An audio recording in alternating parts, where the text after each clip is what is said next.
দেখা। আমি কোরআন শরীফ পড়তেছিলাম, যেহেতু তারাবি পড়ায়, এখন মাঝখানে যাওয়ার পরে যাই হোক এক পর্যায়ে যখন আমরা ওপার চলে গেল, এখন নামার পরে পড়েছে ভগবান। আমি কইলাম দিদি এদিকে আসেন, আপনি নৌকার মধ্যে থেকে কি কইলেন? বললেন লা ইলাহা ইল্লাল্লাহ মুহাম্মদ রাসূলুল্লাহ বললেন, আর এখন এসে করছে ভগবান, করছে যেই ভগবান সেই আল্লাহ। আমি বললাম আরে দিদি আপনি বলেন কি, যে ভগবান সে কোনোদিন আল্লাহ হতে পারে?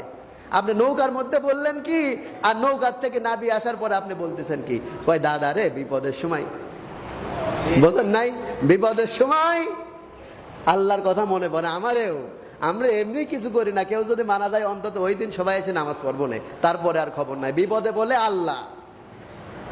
তা বুড়ির তো এখন উপায় নাই, বাঁচার সুযোগ নাই যেহেতু, তখন বুড়ি বলছে বাবা ঠিক আছে, আমি যে তোমাকে বউ সাজায় দেব, তবে একটা ঘটনা আছে।